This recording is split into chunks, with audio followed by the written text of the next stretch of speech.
Hello, everybody. Yes, absolutely. This is Feedback and Friends, being meta co-hosted by both Nathaniel and myself. I would like to give shouts out to the weak-ass MacBook Pro Retina screens for just completely rendering themselves unusable. Yeah, I have a smash computer, so today we're going to try Natty holding the pipeline of computer data and me just kind of hanging out, which is okay with me. But I'm really psyched. We have some really cool guests. I love it when we have this many of us. So Natty, Adam, you can really take the lead today. I'm gonna just hang out and so why don't you introduce our wonderful guests who you've brought in?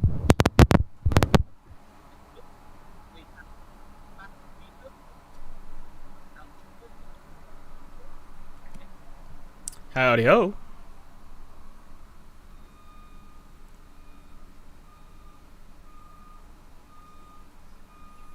Yes, hi everyone. I'm a producer and DJ out of Los Angeles, California, and super stoked to be here and provide some feedback for all your amazing tracks.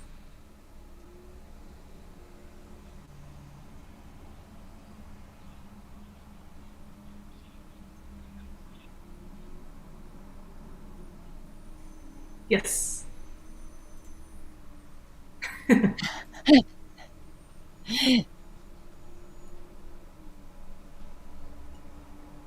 April. Yeah, that was our first real sort of live event. And so we've now had our third event. We just had the She Knows Tech Summit in New York and we had a competition. So if you missed that, you should really watch it back. We are going to break it up and make it a bit more sort of palatable, but there are some really, really great competition winners. Our winner, Finica, she plays 7 instruments. She did her whole routine with a snake, like a literal actual real snake, and she was playing like electric violin and theremin, and it's quite stunning. Cool. So highly would recommend that you check that out. We have our next round coming up in mid-September. We're still arguing over whether it's to be the 13th or the 14th, so Natty, you can feel free to vote on that too, but it's going to be one of those days, and it's going to be right here online, co-sponsored by Audius in conjunction with a remix contest. So I'm going to give you the secret drop. We haven't announced it yet. It's about to be announced, so just stay tuned if you want to be like first past the post in this remix contest, because it's going to sort of unfold into LBC. So it's one big happy family of competitions, prizes, people, feedback. We love you, etc. It is. Yeah, I can maybe do that. Sure. How's the queue looking today? Is it good?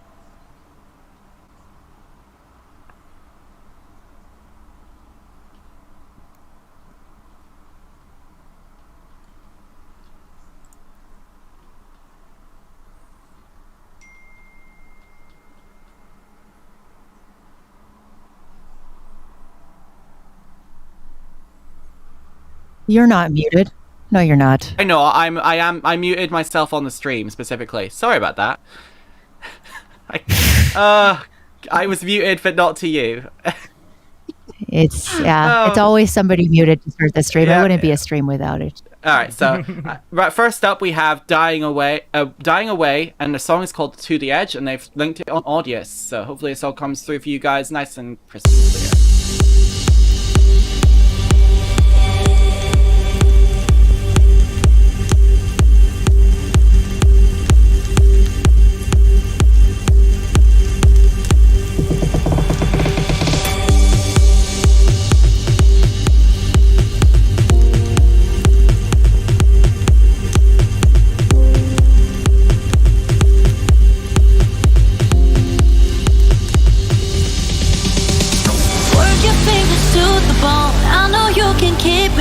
Don't you leave, it's getting cold. I got you and you got me. Don't be scared if we complete love and war, the same damn thing. Yeah. Oh love, it's like I'm fading away. I want more, I want more. Oh love, I really want you to stay. I won't let you go. I want your body, run it. Cause I love the way you make me feel. I want your body, all mine. We'll push it to the edge for real. We'll push it to the edge now. We'll push it to the edge, to the edge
Damn! I mean, everyone should be still coming in clear because I didn't change any audio settings for that. Isha, what is your thoughts on that banger? Sorry. No, it's good. It's good. It's a banger. You know, I think I've been like very diplomatic throughout this whole thing. And today I kind of am in a bit of more of a raw mood. So don't mind me if I say something like I'm going to try still being constructive as I can. That was technically very like perfect, you know, like I can't find much wrong with it. Everything is in the right place.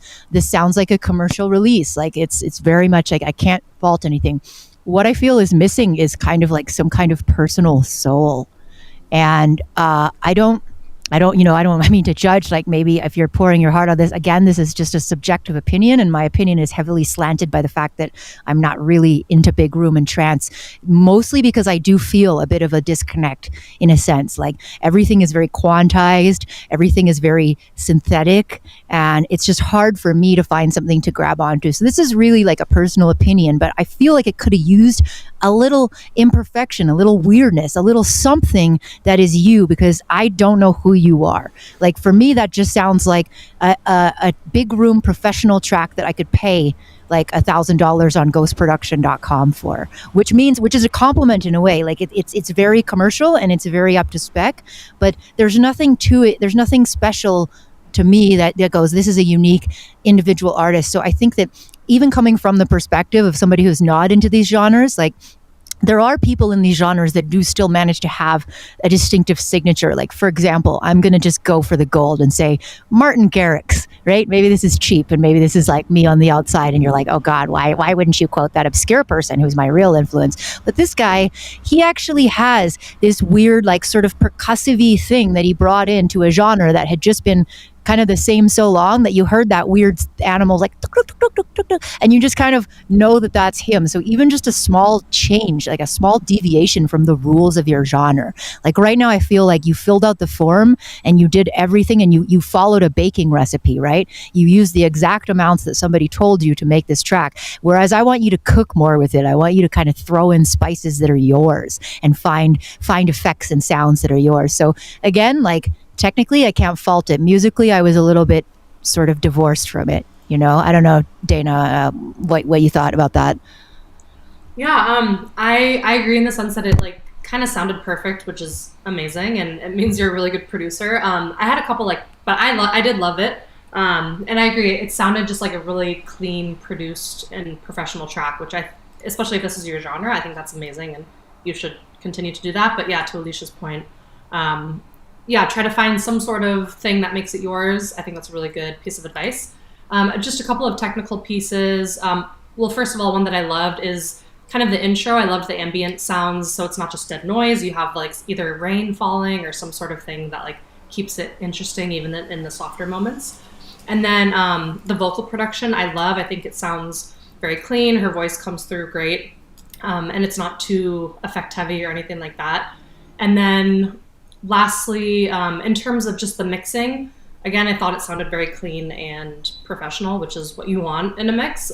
Just the intro with that ambient noises and then into the vocals. I think the vocals come in a little bit hot. Not that they're clipping at all, just maybe start the gain or level a little down, and you can even like bring it up very subtly so that it like builds into the song and into the big drops and tranciness. But it did it was a little too loud and I had to turn my computer down just one. But I loved it and thought it was very clean. I'll pass it on to either of you if you have any comments. Bako, I think it's your turn next. Yeah, sure. I love trance music, so that was very impressive in terms of the execution of it, but I definitely do agree that like maybe there needs to be like some kind of a change in the chord progression. Definitely a little bit more dynamics from going into the drop. Like if you have a whole section right before then that just like washes out and you have a really big break, that's like a huge trope in trance, so maybe think about that. But it was like really clean. There's very few things other than like the composition of the song itself that you can really criticize. So I mean, I enjoyed the general atmosphere of it. I think for me, if you're going to add anything a little bit more pizzazz, I think that's what Isha's kind of looking for here. Something that just sort of says, yes, I'm not just a dancey track, I'm a crazy dancey track. it would be to use one of your breakdowns, I think, as the moment where you say this track is me in my essence. Because obviously when it comes to DJing, this sort of genre benefits from a lot of the drops having similar construction, I think. I mean, just a second. Ruined the visuals for 2 seconds. But there we go.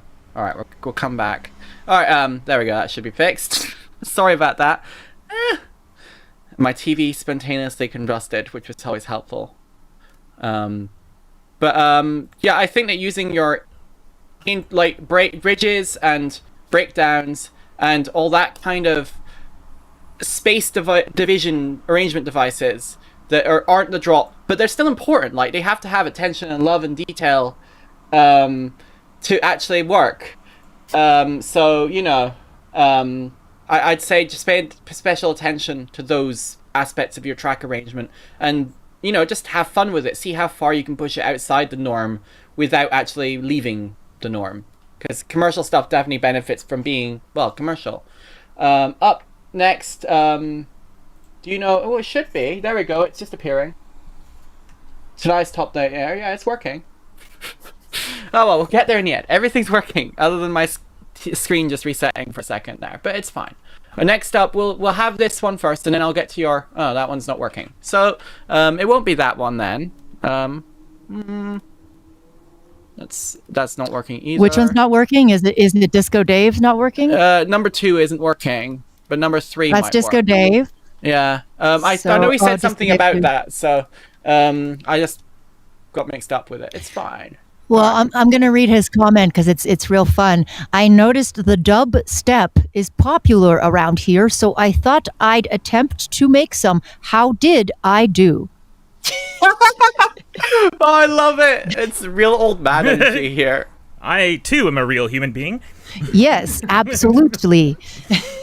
Okay, so we got dubstep, and then up next we got Sour Music. Thanks for your donation for queue skipping, and let's see how this one's about, and hopefully my setup doesn't die anymore.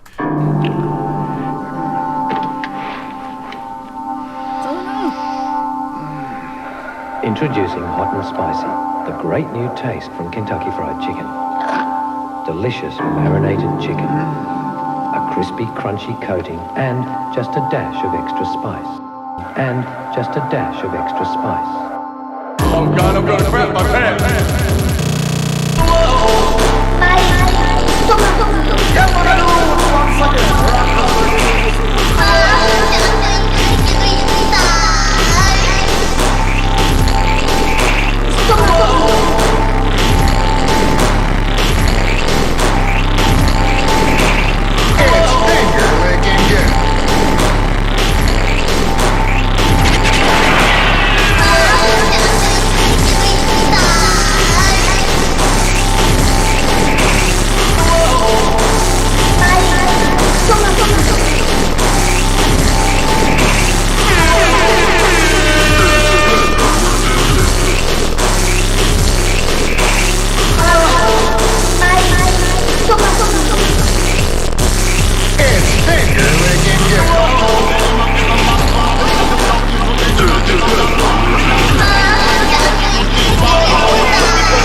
New hot and spicy from Kentucky Fried Chicken. Nobody does chicken like KFC. Oh wow. Yeah. That was a thing. That happened. When you build your studio in the bathroom. That's a vibe. That's a vibe I'm getting here. Like the whole effect. It's like the poopy distortion, like the hollow kind of sound. Like I really feel like I'm having a good after coffee session. Let's call it. The morning after coffee session in the bathroom is vibes. I mean, it definitely told me a story. I don't know if that was the one you were trying to tell me. But what story were you getting, Natty? Well, obviously, yeah. I guess KFC gives you diarrhea. I mean, are we gonna get sued? Are we gonna get sued for libel here? This is a song. This is a song KFC would sue somebody over for the implication. Chipotle, that's okay. KFC, no, they'll be, the Colonel will come down hard on you for that one. In terms of production, it obviously, yeah, it's a meme track as well. I'm good on you for having fun with it. That's cool. I felt like there wasn't enough depth to your sub bass though. You had all the squelches that were right, although they could have maybe been a little bit more out there spatially with reverbs and delays, perhaps. I mean, this sort of, if you're going for a sort of deep dub vibe, I want it to actually feel spacious. But your sub wasn't really hitting me quite how hard I would want this to hit. And I don't know whether that's just because you're trying to do a lot with very few layers, or whether because you're not actually parallel processing your sub to give it space around everything else. There's multiple portions of the sound, like not just the one note. It's kind of a clump of frequencies. What did you, LACONY, what did you think of that? Do you listen to Fart Step? I don't think I have in a while, so this was really great. I think it could be called like Wrath of the Colonel or something. Yes, it's like super fun. I love when you can pull in your sense of humor and personality into a song, even if it's like for fun or serious or whatever. So I love that. It really, to me, like caught me from the very beginning because you had that low piano and it sounded really good. And then, yeah, as the other two people were saying, I think it's like the distortion kind of threw me off because it was like so like high and tinny that I couldn't like feel the substance. And then I had the same note where I did need a bit more either like kick or bass, so some sort of a low frequency. But it was very fun and made me laugh, and it did tell a story because the flush at the end brought it all together. I'll throw it back to Bako. Yay! I'm very bad with wubs. I tried to make wubs. I did not succeed at making wubs. So it's not like really my genre, but for me that was just basically 2 minutes of tension without any release. So yeah. There has to be something ironic about a track that involves going to the toilet having no release. Yeah. Oh no, what is this channel become? Maybe he was trying to teach us the story of constipation, all right? Like, we don't know. Don't assume his story. Okay. Well, hopefully we'll be going to less, whatever this is, with Sarah Music. They did pay for Q-Stitch, so thank you for your donation. We appreciate it. This song is called The Hub.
Damn, that was so smooth. Yeah. Sour Music, whoever you are, where did you come from? I love it. Where are you living? Give me your social security number. Let me know everything about you. Whoa, TMI. Too much information. Yeah, don't give me all that. I'm a stalker and creepy. Don't. So the hub. That name actually does fit. Like, if I was going to place it in, like, I don't know, a video game or whatever, this would be a really good hub world theme. You know, where you can kind of gain access to everything in the game that it has to offer, and it's still kind of a fun environment in its own right, you know? I should probably actually talk in... what happened to my... Hello? I don't know anymore. Hello, LACONY, I'm gonna let you go first this time. You look like you were seriously vibing to this one. I was seriously vibing. I think it's really hard to keep people engaged when there's no words, and that's what I struggle as a producer with, even though I love it and obviously was vibing. So very good job on that. You kept it alive and interesting the whole time, I thought, because of the movement and the different chord progressions and sounds and everything. So great job on that. I think my favorite part was just like the cool ambiance in the beginning, and how when the beat hit, it like wasn't too overpowering. It just like really snuck in there in a very nice way. So I don't know if that was EQing or levels or whatever, but it worked very well. And then there was, I think, the part where like you thought it was going to be a big drop, and then it kind of chilled out, but then very quickly like rose. So I think when you can kind of trick the audience, but still have them pleased, that's hard to do. So amazing job. My like one tiny note, which is just a personal preference, I think towards the second half, one of the synths had like really good sustain for most of them, but some of the, I think, bars, like maybe the first couple beats, like the sustain on that piano or synth or whatever it was a little too long. So maybe try to like cut that a bit, and then like the last note can go on. But when there's too much sustain, I guess, going on for all of like every single note, it kind of becomes overpowering. But amazing job. I think it like kept me vibing the whole time. So I'll pass it on to ill-esha. Yeah, I mean, and I'm really glad to hear this, because this is like me being able to prove myself that I'm not just genre biased, because this was also very trancey, but this one I really felt the soul. I really felt the heart. I felt the story. I felt emotions coming. And, you know, I think some of that was also the textural layering was really well done. I really liked, you know, the ambience and the reverbs that you were using with your pads. Like, it was all very well curated, but it was still it had a uniqueness to it. It wasn't just paint by numbers, you know. They had the trance synths that you needed, but it also had depth that was your own. And I really appreciated that. And I can see that you say in the chat that you're still missing vocals, so you're going to add vocals. But I think, as LACONY said, like you did a really good job of making an instrumental that can stand on its own, which is awesome. I mean, if you have a vocal version, it's now going to be the cherry on top instead of the missing piece.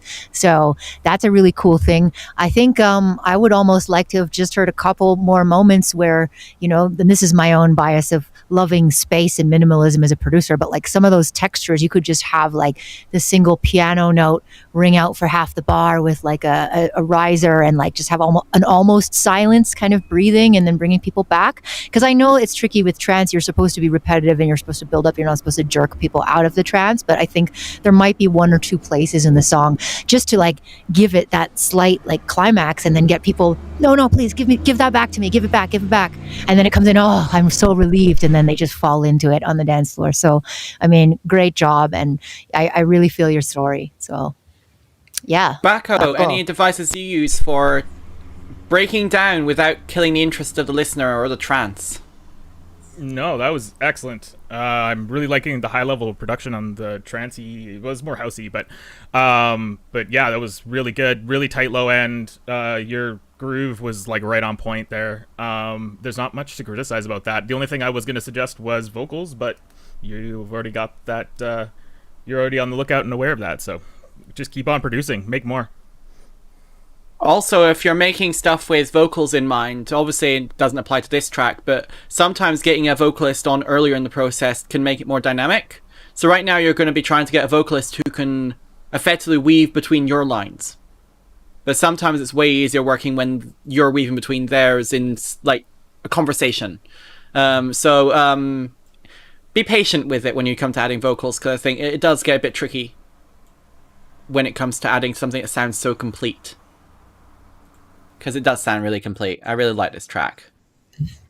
True. I do think that those parts are subtle enough, though, that you could do a lot of stuff vocally. Like, I don't think as a vocalist as well, it doesn't make me feel restricted. So I think he's still going to be able to get a good original vocal. So next up, I have another Q-Skip donator.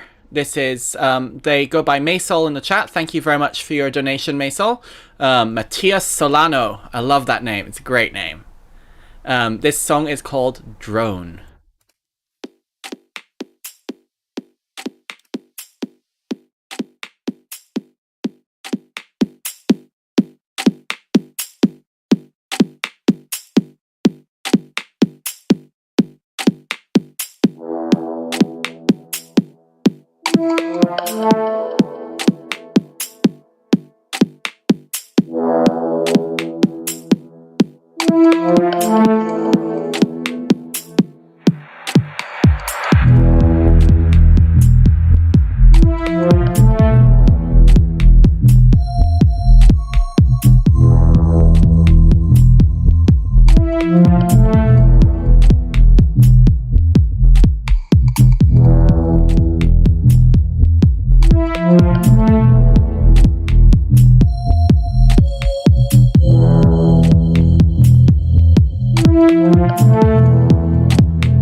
To introduce you to the drone.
To introduce you to the drone.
There we go. Should be fixed.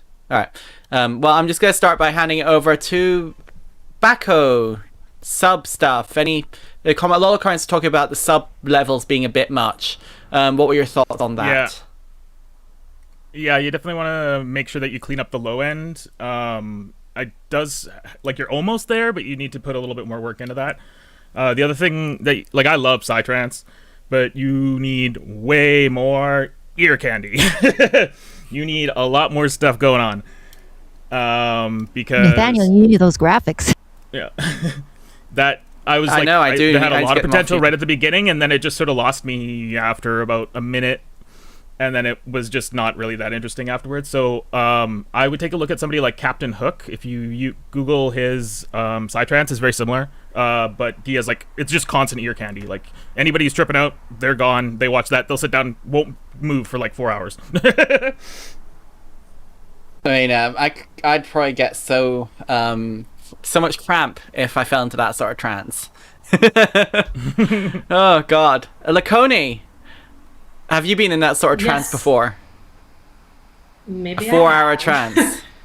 Yeah, Hey, the probably. stickers If it's good, it just keeps going. So yes, I agree with the when the kick and the sub first came in, I could hear both of them, which in my mind I was like, okay, I can hear both of them. This is good. But then I think the sub lost a little bit of presence, probably just because the frequencies were mixing. So yeah, just maybe clean that up a bit.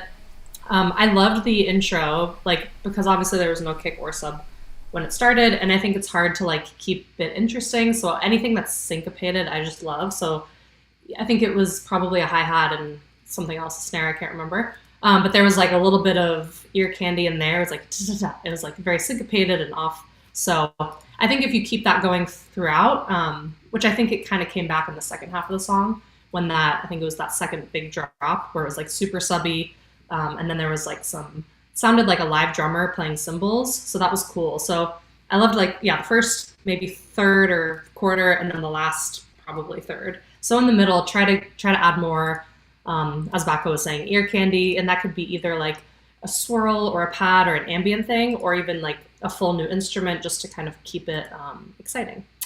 And I think that's all I had. I'll throw it to ill-esha. That was a cool loop, but it was very loop. It didn't I think Bako already said it. The reason you need more ear candy is to make it less of a loop and more of an actual song, because I really like that groove, and I definitely agree with Disco Dave. It was more like Chicago house to me than Psytrance. It had that deep kind of classic house. I would control your sub, as others have said, since it's eating the track alive, and then also do some harmonics tricks on the upper range of it to create some interest throughout the track. Use some notch filters, some combs, some phasers, do some harmonic play with it on the top, not sub obviously, but the top end harmonics to just create a texture and a layer in there that will emphasize your deep sub, but then you don't need to just overwhelm the whole track with it. But I do like the vibe. It does make me want to go dance in a warehouse, so it's got the right atmosphere, it's got the right energy. It just needs to be sculpted and controlled. And I definitely find I always say lately that notch filter automation is underused. It was one of those things that Neuro drum and bass took, and then no one else really does it, but it's a nice way to kind of sculpt an edge to things and to create a little rhythm or a polyrhythm or a syncopation within your original track. So try playing with that a little, and that's all I got to say about that. That's definitely a fun tool to play with for sure. I mean, I really need to use it more, to be honest. I don't use that sort of automation enough. Next up, we have Dive In by Kale the Plant. Now, Kale is based in Australia, so they might not be live to see this, but I mean, I told them that one more week of them not being on is okay. But we would like you, if you can, when you submit stuff, to be here and help us feedback everyone else's stuff too. Keeps things fair and starts an interesting conversation, but occasionally it's fine. This is Dive In. And they had a comment too. I'm just looking for feedback on my new greatest creation. By the way, yeah, they told me the time zone stuff, so. There we go. Dive in.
I think it's probably okay to talk over this last bit because it looks like it's just starting again.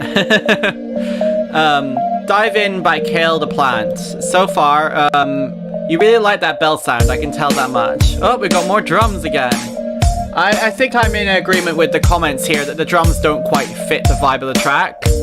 I mean, maybe if you had the rest of your sound design be a bit harder, faster, it would benefit from this sort of heavy, sort of punchy drum sound design. I mean, it sounds like one of those contact kits that's sort of like ready to go and kind of use, but then they don't really have any awareness of context. You end up having to massage them afterwards a bit to make it work. Oh god, SoundCloud again. I always get caught out by that.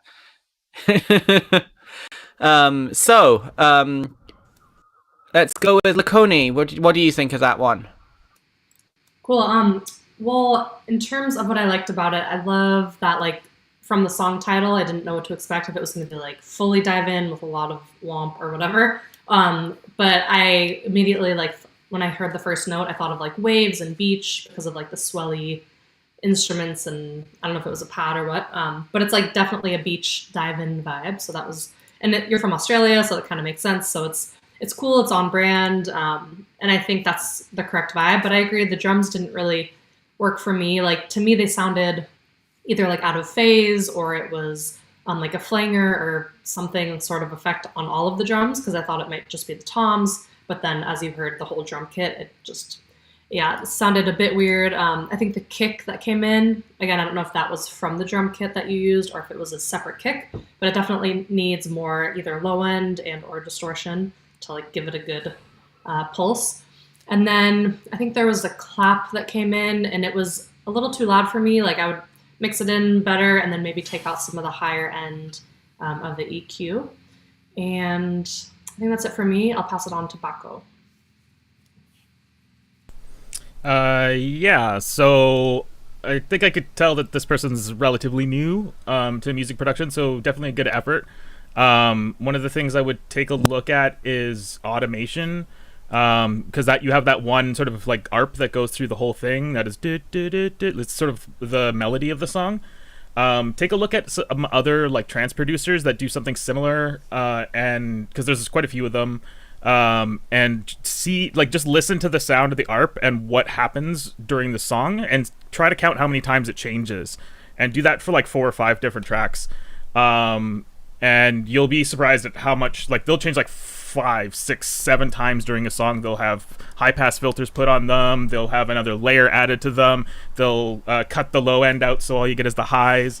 If you're going to have the same melody go through the entire track, you have to do a lot of work to make sure that it's interesting.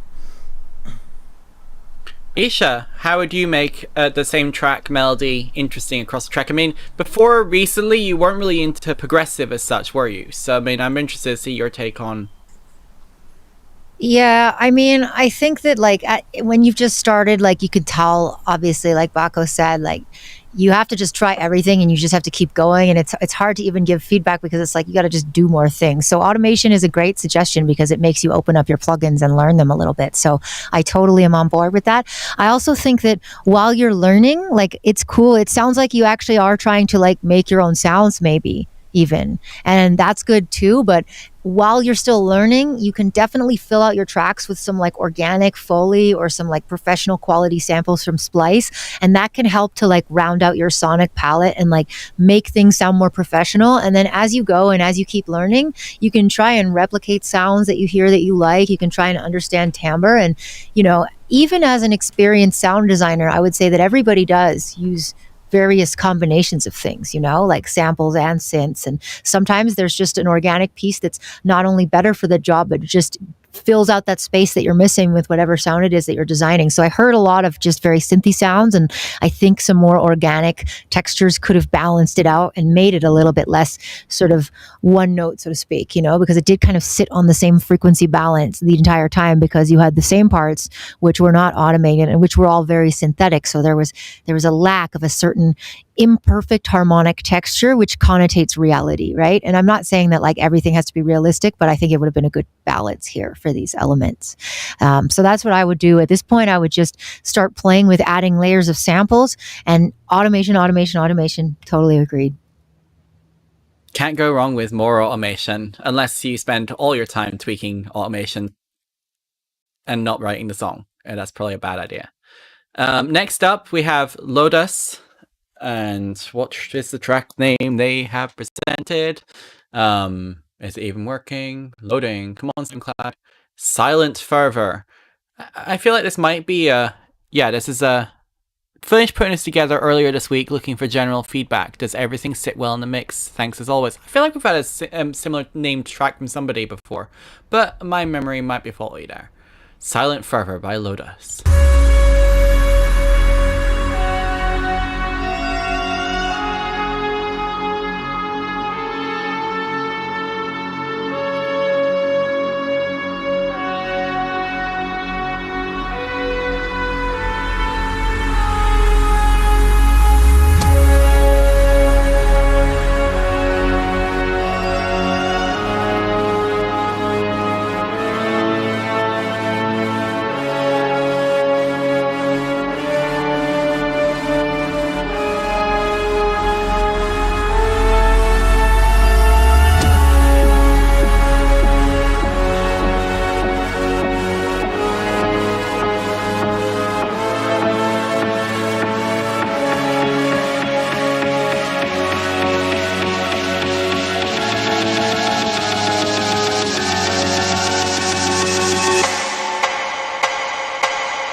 So that was Silent Fever by Lotus. You finished us off with the last track, Isha, so you'd like to start with this one, please? Yeah, I don't know if it was just like the way the audio was coming to me from you, but all I could basically hear was the kick. Like I could hear the track, but it felt like it was being eaten by the kick. Like all I heard was the kick. So I don't know if it was just a weird transmission, but I was hearing that there were so many cool orchestrations, and like I love that vibe, and I love that like epic action movie kind of thing, and I wanted to hear more of it, but I the kick was just so loud that I don't know if it was like the compressor inside this tech that we're using or whatever, but it just made it sound really strange and pumpy to me. So other than that, I really loved the track, and I loved the instruments and all the balance of everything that you use, and I thought it was a really cool story. Well, I mean, we've had Evelyn at least confirmed, but it wasn't just you. And I mean, it sounded that way to me as well. But she says the kick and the sub were both eating up the song. It was audibly pumping, which does sound about right based on everyone here. Exactly. Okay, cool. It's not just me. So yes, then fix that. There was also a good suggestion from Nathan Vanderberg in the chat saying you might want to use more drones in the build. And towards the last build, I actually thought I heard something that resembled a drone riser. But it was only ever present in that last build, and it wasn't anywhere near dramatic enough. Like, it was so under everything else that it's like... You know in those movie trailers where they get to the hype point in the trailer, it's always like... And you feel this overwhelming pressure in the sound design. That's what you want in this song every big build. You want it to feel oppressive and overwhelming and paranoia inducing because it's just so much tension. I don't like this build. And don't write that. Don't listen to him. I'm having anxiety. Okay, maybe don't give everyone panic attacks. It might not be a good vibe, but I mean, LACONY, how would you build without giving people panic attacks? Well, that's I think if you know the answer, then you don't need to be here because I don't know the answer. But in terms of the track overall, like I agree. At one point I was wondering like, is there too much going on? But I was like, no, because I like everything. I guess I just couldn't hear each piece clearly. So yeah, maybe just bring the kick down as we were saying, and just do some more EQing and things for the mix, so that the instruments come through a bit more. I've said this pretty much with everyone, but I loved the intro. Like if you can grab the audience right away, I think it's really amazing because that prevents them from hitting next on Spotify or whatever they're listening to. So it was very intriguing at first, which was good. I thought that the first drop, like as Nathaniel was saying, there's like all this build, and then this is just a personal thing, but I kind of love instead of just like a full drop when you like tease it, so it's like so it's like you cut it and then you release it and then you cut it again, release it. I thought you did that very well for the second drop. It was a bit more like, I guess, choppy, which keeps me intrigued and interested. But yeah, cool song. I just would love to hear the elements a bit more. I'll pass it to Bako. Yeah. So I think the thing is that you sound like you're trying to straddle two different things. You got this huge cinematic, like soundscape that you've created that is absolutely awesome, and you're also trying to make it into a really like dancey kind of EDM track at the same time. And I don't think that those two things go together super well. And I think that the direction you should go in is the cinematic, because you have that sound and it's doing really well. So I would just try and like clean up the low end and just start listen to like the soundtrack of Dune is very sort of like what you should be shooting for, and just like go full cinematic. That's my suggestion. Okay, so lots of opinions to dissect there, I think, and figure out where your priorities are. Next up, we have Nathan Vanderberg, who came on with me last week. It was a good time. We had Nathan and Salvati, and my setup died, so that was interesting. Let's see what he's got preparing for us this week. Cool ambient melody. I can't. Let's see. Melodic. Cool ambient melodic track. Okay. Ready, everybody, for a cool ambient melodic track?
So far, I think this one may actually be at least a little bit long in its current state. I mean, you could do with a couple more melodic ideas, I think, if you really want this to be a cool ambient melodic track. A Moldy Soul saying, I wonder if some counterpoint would fit the vibe here. And maybe, it's possible. I'm trying to think of what might make sense. Oh, at least SoundCloud didn't screw up this time. But there were a couple of moments where I felt like it was sort of just running in circles, and then the fact that your second bassy bit one is not super bassy yet, and also the fact that it's kind of the same as what you had before, just with less elements, more minimal. That breakdown in the middle, though, I was gonna sort of maybe pull down the volume and start talking earlier, but then you introduced this really cool ambient breakdown that was intense and fun and really satisfying to listen to. And I was like, well, I have to keep it playing now. I can't ruin this bit. But then you sort of just took that really fun bit and went straight back to where you started from, which, I mean, in terms of, it's slotting it in a DJ set, I guess it wouldn't matter that much. You got the fun bit over with. They might just skip and fade you around to someone else.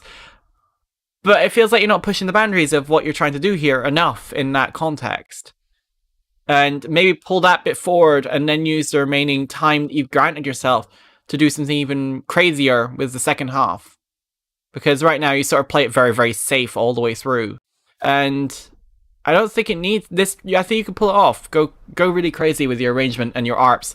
Get everything just pumping all over the place. Bako, what do you think of that one? Bako? Did you die? You should be able to hear me. I should be able to hear you. Hello? Baka? Alright, anyone else? Sorry, I had too many windows open.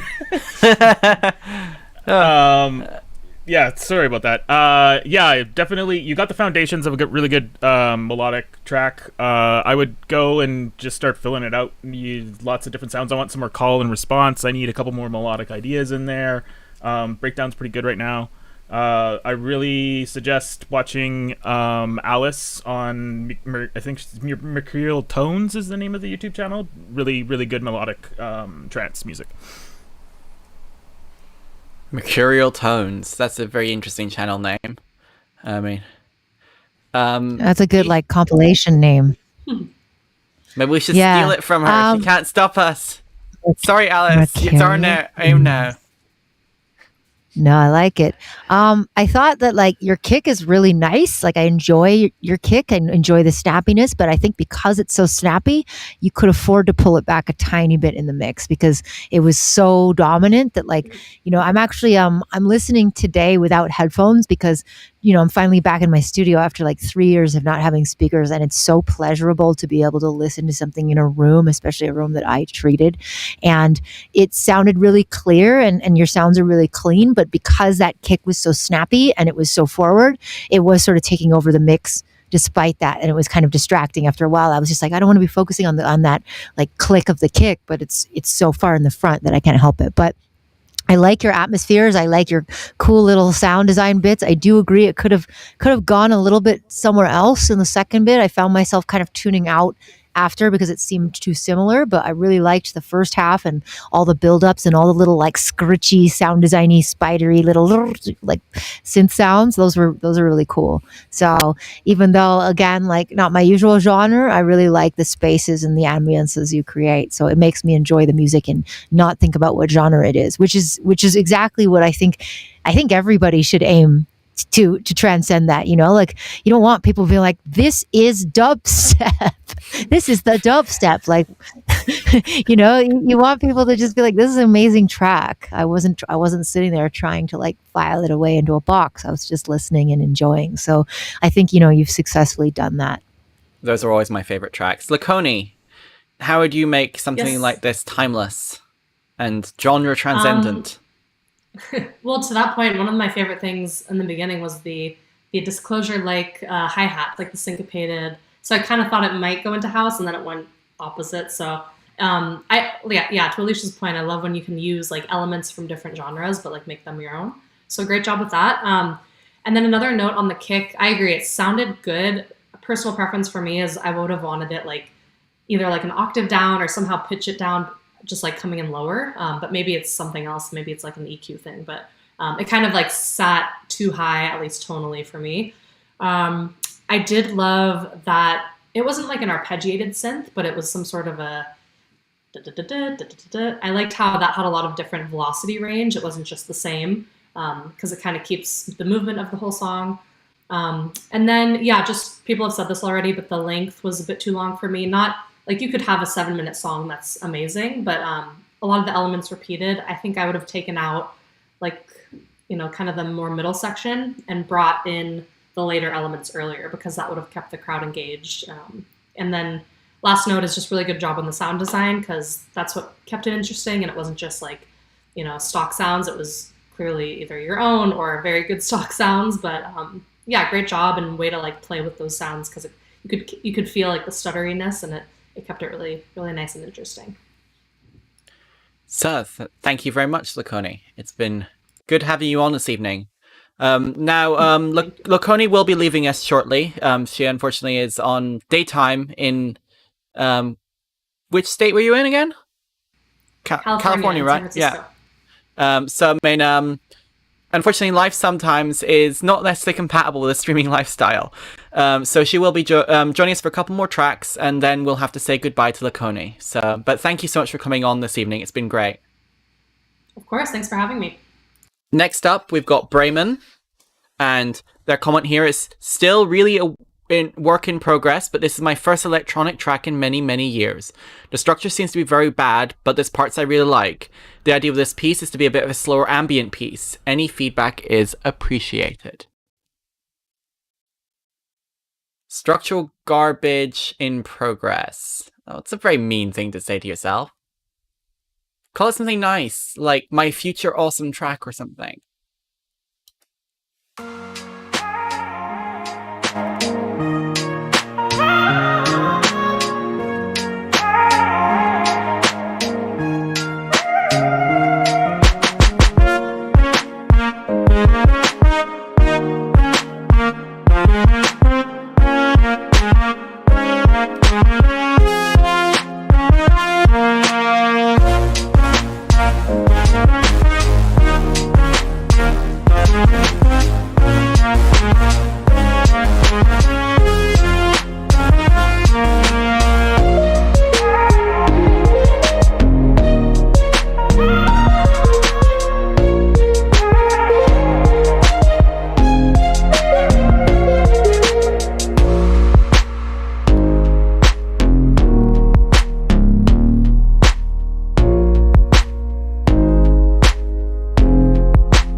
Well, obviously, in terms of arrangement, that's definitely not finished. It just sort of fades out. But I mean, how close on the electronics sort of genres? What would you say it might be leaning towards, ill-esha?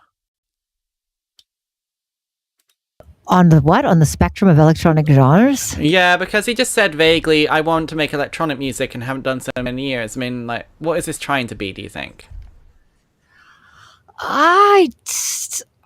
I don't know. I mean, I'm definitely, there's new genres being invented all the time. This kind of has like a tiny bit of the kawaii sort of like future pop bass sort of thing, but I don't know for sure. Like I definitely hear the whole like camouflage / audience scene kind of sound. I don't know if that's a genre, but I hear stuff like audience core. We should just call it that. Yeah, no, it is audience core. Seriously, like it's twinkly, it's cute, but it's like got like a deepness to it. I enjoyed it. I definitely enjoyed it. It made me feel like I was like in a forest meadow and in a video game or something like this. So Yeah, I don't have a ton of feedback on it because it was nice. It didn't have like a lot of like tension and release, but I don't know if it needs to. Not all music has to have the same goal. And this was actually like really nice, chilling out, relaxing music. So, I mean, I enjoyed it for that reason. I don't think it needs to be any crazier or more dynamic per se than just to be enjoyed. So, LACONY, did this take you to a forest or meadow somewhere in California? It could. It definitely could. I really liked this. I know it's not finished, but I think the arrangement is like kind of there, but it just needs like more stuff to fill it out. I really loved these cool pitched vocals in the beginning, and I think you could definitely bring those back, and either with like real vocals or just make them a little bit crazier later in the song. I think in the beginning of the song there was like the kick was only hitting whenever the brass or whatever saxophone or something was hitting, so it was kind of like a little jittery. So I think it's fine to do it for a bar or two, but other than that it should be like off so that there's more movement. And again, I love like anything syncopated, so like having it on the 1 and the 2 and the 3 and the 4 obviously, but just mess around with that. And then I think because of the style of the song, like it's not really one genre. It kind of reminds me of Louis the Child, where it's like it could be taken in a hip hop direction, it could be taken in a pop direction, or it could go just like full kind of like EDM with risers and claps and kicks and things like that. So I think like see what sounds and feels natural as you progress on this, but it could go like so many directions. So if you have a rapper or vocalist, that could be kind of cool for more of a pop feel, but if you don't, just keep adding elements until you, I guess, feel more like comfortable and done with it. But I really liked it. I will pass it to Bako. Bako, you alive? Yes, I am here. Sorry. I need to put this somewhere more easily accessible. How many screens do you have? How many windows do you have? I got 3. 1 ultra wide and 2 smaller ones. Anyway, your comment. Sorry. Yeah, I feel like the sort of like idea is there. It definitely needs a little bit more development and polish. One thing I definitely would advise is tuning down the upper mids of the saxophone, because when that saxophone came in, I had to turn it down like immediately. Your kick also sounded kind of like splotchy, so definitely try to find some really good kick samples. And then other than that, yeah, I definitely agree with the perspectives of just like try to make sure that there's things that are offbeat so that you're getting a little bit of a groove going on. And then I would lean into like a house vibe for that song. Thank you very much. So we're definitely going to have the pleasant vibe changed abruptly by here, because we've got hard shifters up next, and they always go hard. No comment specifically, so just general feedback. Who I Was by Hard Shifters. I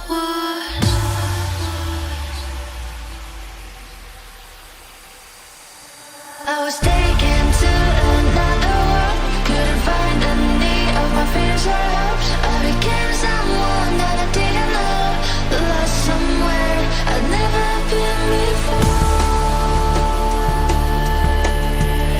Into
enjoyed that a lot more than I expected to.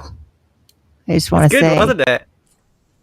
like I think I just really liked the melody and the arc and the way it took. And like, I am not a fan of that like hard style boom, boom kick thing, but like, because the rest of it was so interesting and cool, I actually enjoyed it despite that. So It's so catchy. I love it. Really, yeah, it was fun. It was fun, and it like that's what music should be fun. I think like that kind of music, it succeeded in that. So personally, I would have had like a totally different kick and drums and stuff, but in that genre, if that's your genre, like that was fun. Also, the moment when you went with the pitch shifter on your kick was so satisfying. I loved that bit where we're in. It was that's always a fun automation trick. LACONY, I think this will be the last song maybe for tonight, probably. Yeah, probably. So yeah, as they were both just saying, it is very catchy. That line, it's like do do do do. For me, yeah, someone said it in the stream, like maybe the kick was compressed for the drop, but it sounded to me like a rim or like a click. I don't know what that's called, a clicker. So I would. Okay, so I wrote it down. To me, like it felt a little too early for the drop, and I think for a first drop, if it's a kick or some sort of percussive element, it should be like exactly on time, just for that first one. Because I think it's good to like kind of go off later on, but like it kind of caught me off guard, and then it wasn't a kick; it was like a clicky noise. So I was kind of like, I don't know what to do. And then especially if you're trying to like do that double time thing, where it's like this is the beat, and then for the drop or the chorus or whatever, it goes da da da da da. I think it's better to have it be percussive as opposed to melodic, because it's just like there's too much going on. So if it is a kick and we just heard it weirdly, then never mind. But if it's like more of a rim or like a click, maybe bring it down to a kick so that it's a bit lower tone and lower frequencies. But very catchy, and this isn't like my usual style of music, but I thought it was also very fun. Thank you very much, LACONY. And I think it makes sense to hear just, hey, thank you and have a great day, because, I mean, we appreciate you joining us tonight. Before I pass over to Bako, I'm going to see if I can get this to transition properly. So say goodbye. Thank you so much. Bye, LACONY. All right, hopefully that works. Yep. So, Bako, you are bigger now. Way. Oh, gosh. I'm not sure if that's a good thing. So... in terms of the track, I was going to say the exact same thing about, I think it sounds like sort of like a cowbell or something that's going pop, pop, pop, pop. I have a weird trick, which don't like freak out when I say it because it's weird, but it really works well, especially for high-end stuff that you want to have a lot of control over in terms of percussive, like hats and cymbals and things. Hit it with a vocoder. It sounds bizarre, but it gives you a little bit of control over the high end, and you can use the formant shift to actually shift it up and down without it changing the tonality of the sound. So I would try that. Formant shifting random things and vocoding random things is all just fun as hell. Like, you come up with stuff you never come up with yourself, like with raw sound design. And the fact that you can obviously link them to other elements makes it quite dynamic too, because then you can just keep swapping one thing out for another thing and then go, ooh, that's fun, and ooh, that sounds weird. I've done some really crazy things with vocoders, and I almost use them every single time on my drums now.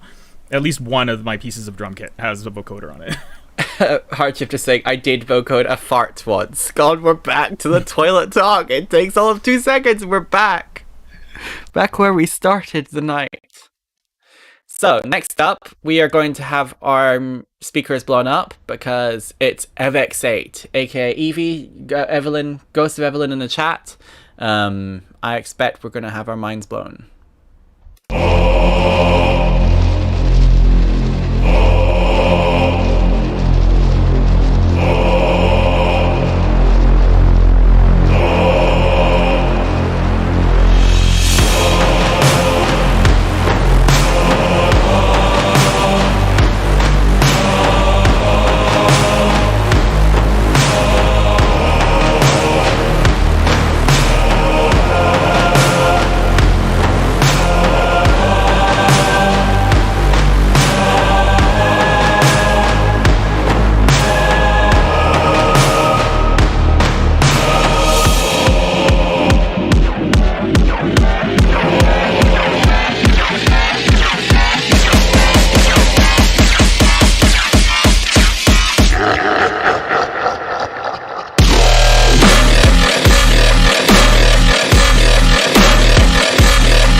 Wow. I had to turn it down by 6 decibels. Oh my God, I'm getting old. That's all. I've been just thinking. That's the whole. My whole review, my whole feedback on this is just, I'm getting old. I mean, I'm gonna jump in because I to expand on that. Like even before the track literally started doing it, I was kind of feeling like I was just getting like a jackhammer to my forehead. And look, I like hard music. I really, really do. And the thing is, I think that you have to really pay attention to varying the dynamics and the timbre in order to make it not as jackhammer to the head. You can still make it heavy AF. I have no question you can do that. But like that buzzy sound, like just when I was starting to go, man, it's like a jackhammer to head, the track actually started going, and then it was like literally doing that. So if you're going to do that, automate some things on your synth or like do some hocketing where like you're changing it out for like slightly different versions of that, anything so that my ear has a movement to go through instead of just a jackhammer. Like, because I love heavy music, but when it breathes, when it pushes and pulls, when it has moments of space to balance the heaviness, and when it has like moving timbres, it is so much more impactful than just slam, like hold you right there. There's nowhere to go from there. You're just keeping the person right in like this heaviest, most forward space. Like you have to pull back in order to push forward again. Otherwise you're just there. So on the plus side, the mix that was amazing for the heaviness. TLDR, I'm feeling old. Bako, are you feeling old because of this too? I might be old as well. We might all be old. Is that what the kids are calling wubs these days? That was too much. I'm not super into like really, really heavy wubs, but I worked as a granite worker, and like my job was to stand there and like use power tools on stone, and that's exactly what that reminded me of.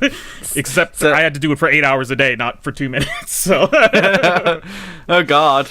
That must have been hard. So if you're really into that, you should get into granite working. It also makes you ripped. I mean, yeah, I think production value wise, you nailed it. I mean, although it's so bloody loud, I had to turn it down because apparently it was making the stream itself pump. We weren't hearing that. I'm pretty sure it was fine on your end, but the Twitch auto limiter was like, nope, goodbye. Always something to, I guess that's something to consider when you're when you're sending tracks into things like this. You know, do you make a master specifically more lenient for streaming, or do you just go full ham anyway and expect to turn it down? In my days, the master only had -12 lufs from airlift in the chat. I mastered to like -8 on a regular basis, but it's not like that. It like I have dynamic spots in my tracks, like. I've hit -6 before, right? which is fun. That's about the hottest I've ever got. -5, -6. I think this is about like -2. That's about what I was going to estimate. I've got to -4 before as well, but that took like clipping every single freaking channel, and it didn't sound great. So Evelyn there making -2. I mean, yes, it's heavy as hell, and then maybe there's some tweaks. I mean, I say it's more ill-esha. Your suggestions are more arrangement tweaks than production tweaks, aren't they? Wouldn't that be fair? No, I mean, production wise, like I definitely think that the sounds need to be like moving. They need to be automated. They need to be changed. They need to be enveloped. They need to be sculpted in some way so it's not just a blast. So it is definitely production. I mean, arrangement wise, you could have kept the same exact arrangement and just created some more spaces or varied the texture of your slamming bass, and that would have just given it more breathing and more dynamic. So I do think it is actually more sound design variants and more just producing it a little bit for variety. Okay, so now we've got Let's Be up next, and hopefully it won't be a jackhammer experience this time around, but I think otherwise we'll get a headache probably. I know I will. Midnight Run by Atlas B in E. This better just play the one track. Lovely.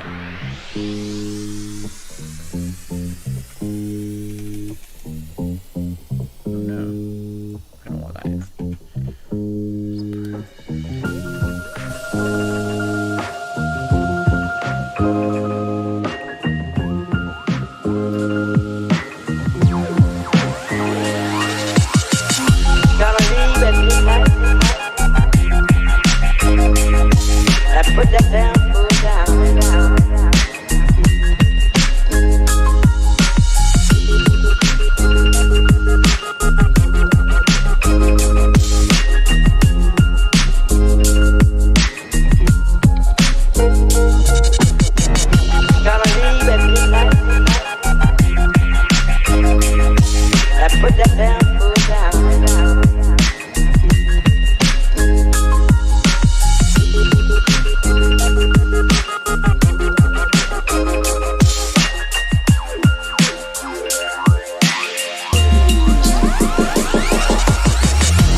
Gonna leave at midnight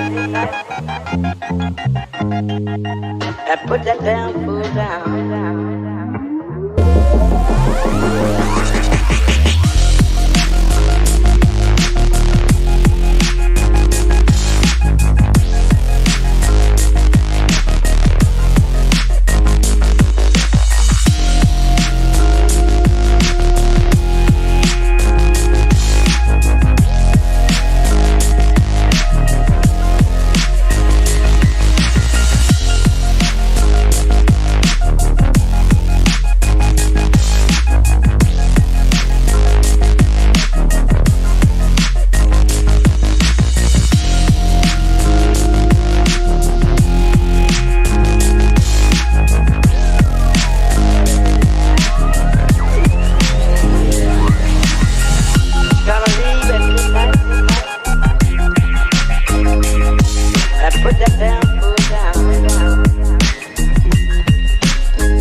It did autoplay. Okay, so that was Midnight Run by Atlas B. Who would like to start first?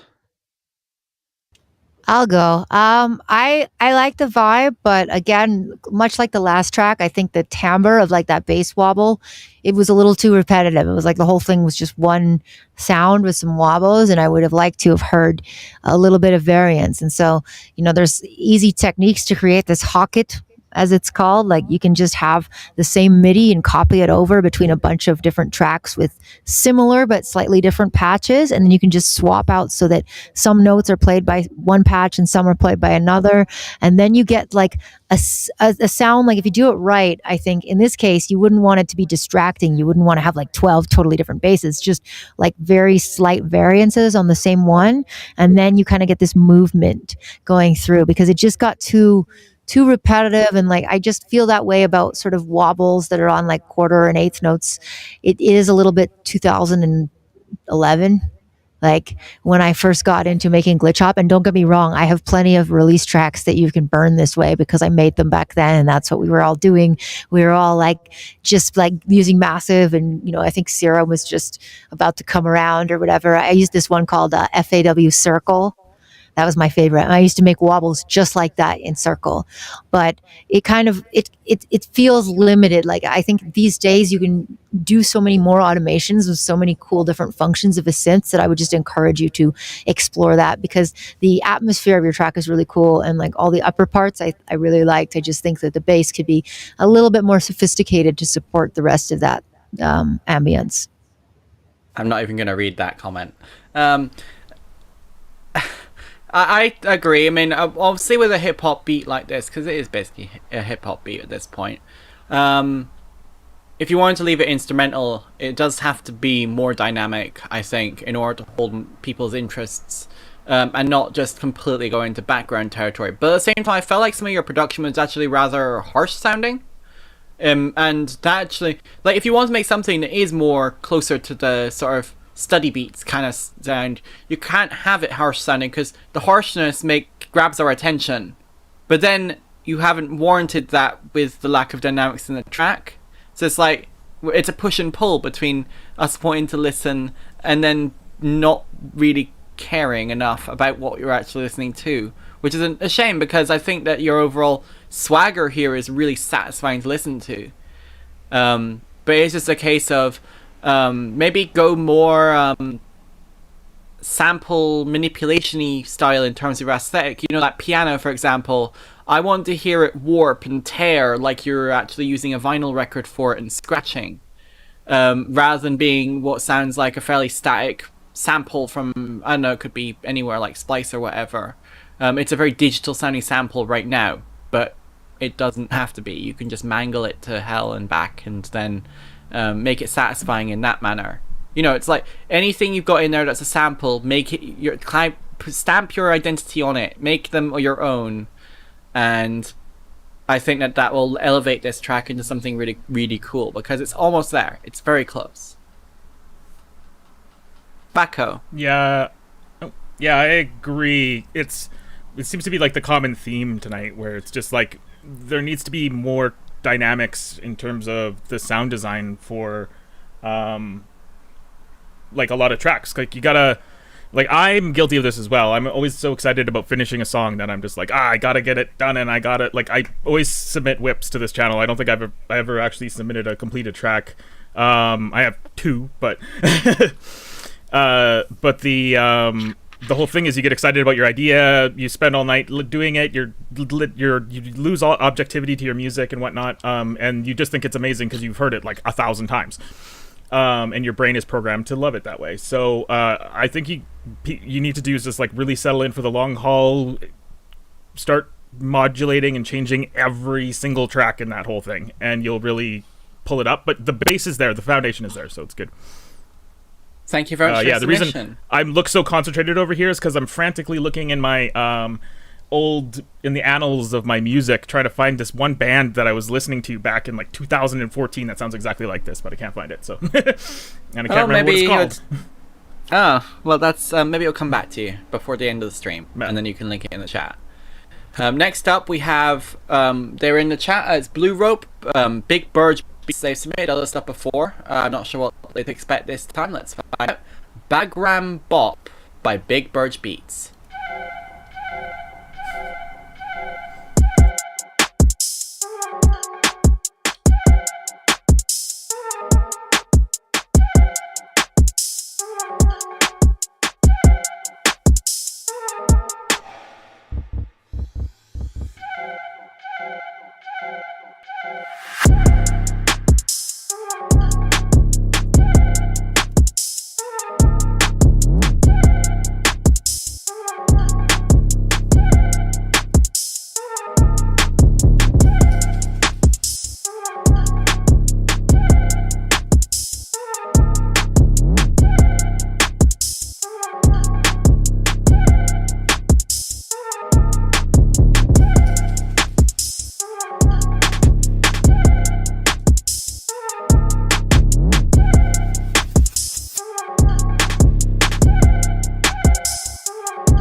Oh my God, I want to rap so bad over this. This is like tasty, like it just gets me going. It gets my rap muscle twitching. So what would you rap that's a good about thing. over this one? I don't know, but it would be like some sort of like triple time high level Kendrick Lamar stuff because it's so like slow and dirty and minimal that I just be like that right? Like that's kind of where I go with that. Anyways, yeah, I definitely think that needs a vocal, like, you know, or if you're not gonna put a super lead forward element in it, you need really like on point engaging rapper with some cool cadences because you've got so much room for that, and it's good. Like I like it. It's got that like badass kind of ethnic but not like specific, just kind of like you're in some movie in some foreign land and you don't know where you are, you're spying, but you've been given a, anyways, I'm going off down a rabbit hole, but this track is giving me pictures in my mind and it's making me want to rap, and so that's a good thing for this genre. So It really is your a 808 bop. is nice. Yeah, and the distortion on your 808 is really nice. It's really well done. It's not overdone, and it's just like, it's good. 2 thumbs up, Trap Lords. Way. Bako, my first thought when I was hearing this was, where's the sub? And then all of a sudden it hit and I was like, oh my god, yes. It was really on point. What do you think of that moment where, like, the intro, especially, I think, because that's interesting for me. I'm not sure. I just don't really like trap music personally. It's just like a personal taste thing. So I had a totally different experience of that song than ill-esha. But yeah, it's I was confused more than anything else. I'm like, why is this person high passing their kick? And it just sounded like, I'm like, did they like mess up and accidentally cut the bottom end of it out? And then the sub hit, and then I'm like, oh yeah, okay, there's an 808. Now I understand. I'm not sure if it's normal for you to use the kick outside of the 808, because I thought they're supposed to hit together, sort of like goes as a package, but I don't know trap, so it's alright. I mean, the hats need a little bit more variety, like some change the velocities and stuff. Yeah, I felt they were also a little bit dry in places. Like, trap always uses sort of a very narrow hat pattern. Like, you know, it's just very sharp and on point, and, you know, it's ticking away there. But given how reverby those flute-esque sounds are, I feel like in places it could have been nice to see some variety in the, maybe how you process your hats, perhaps, to match that a little bit. Sorry. Actually, controlling your stereo spaces is important too, because everything was in a straight line except for the flute that was behind my head. So I'm not sure. You like pan things a little bit. Something's left, something's right. I know, that was a cool beat, and honestly, I really need to get some work on a track for ill-esha to do some sick bars for me. That'd be fun, because I know you're a good rapper. Right. All right. Well, you know, let me know.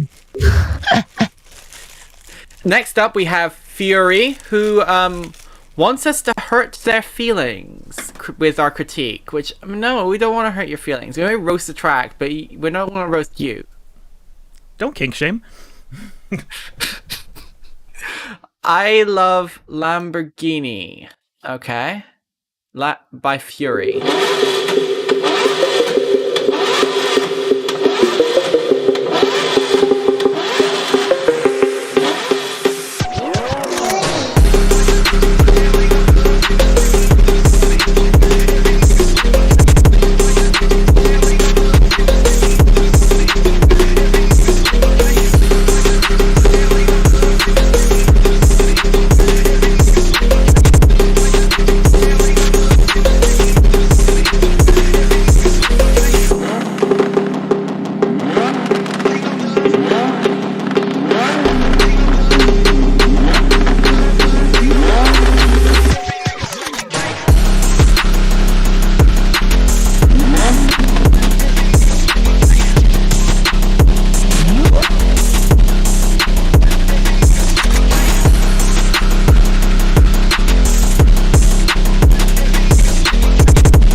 I love Lamborghini.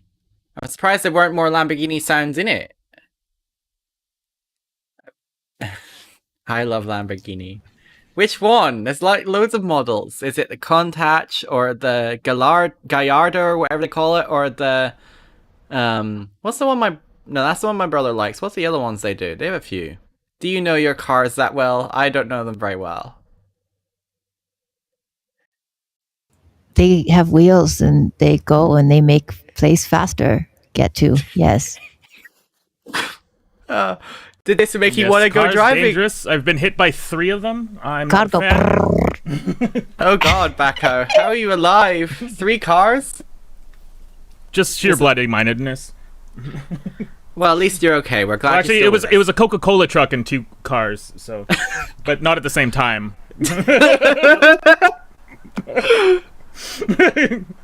Oh God. Where do we go with that? How do we feedback the honestly, you wanted us to roast the track. This track's generally really good. You know, and it's good. I didn't hear Lamborghini sounds, but it definitely was like very driving music. Like I would drive a race car in a game to that. I wish it had a few moments where like it just zoomed in to be like the bass and nothing else. So like the end of a bar. Like it felt like the whole thing was always going like like, okay, we get it. You don't stop at stoplights, but like maybe sometimes I just want to enjoy the view. Like maybe there's a really cool overlook and you could pull over and I could just take a freaking panorama on my iPhone and then we can get back. Do you know what I'm saying? Like just give us a few moments of respite to enjoy the elements and not just be driving just constantly, you know? Enjoy the view. There was Let also us enjoy the view. There was also a couple of points where like you were using these vocal chops that sing in the back. And then you introduced a sort of superstar sound underneath them. And I kind of hoped that the vocal chops would sort of just disappear for a moment and let us focus on those because they're really cool sounds, but also because you kind of do the vocal chops to death a little bit as the track progresses. I'd kind of love to hear a conceptual track where they pull over in the middle of the breakdown. What if they literally break down and that's the whole concept? Like they have to, you're literally just sitting there listening to them while they have to call AA for help. Bako, would you listen to that? Would you listen to a track that the concept is the car breaks down and they have to call road assistant? Depending on how it's done, I don't know. I could see it being a banger. It depends. Do you have AAA premium service or are you just calling an expensive towing company? If you sample the entire song from the truck, like the truck that comes and picks you up, like every single sound. Yes, let's go. Might be able to get a sponsorship for that. But in terms of the song, I think you need to like lay off the vocal chops, and then you also got to like work on the mix because there's certain points where I'm like, oh, those vocal chops are still playing because they're just buried under everything. So like that's a perfect time to you may as well pull that out. You don't need it there. And I think your low end needs to be sort of like rejiggered a little bit. Thank you very much, Bako. I mean, it's hard sometimes as well to listen objectively when you start having a good time. And I was having a good time listening to this.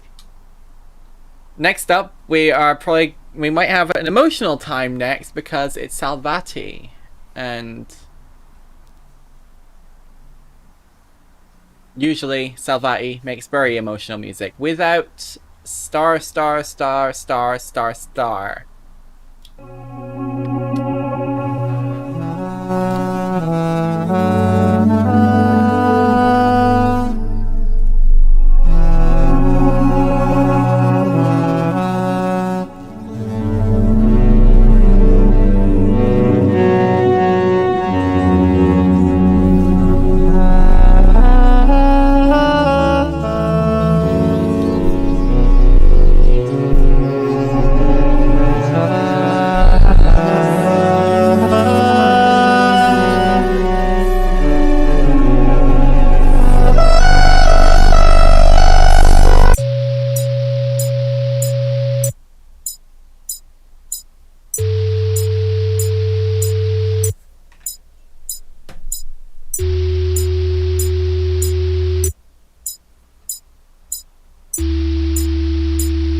Well, ill-esha put up the track name. I mean, ill-esha's not hosting this week. I am, and my setup is not quite as refined as hers. Sorry, I'll just flick back to channel 3. Bloop.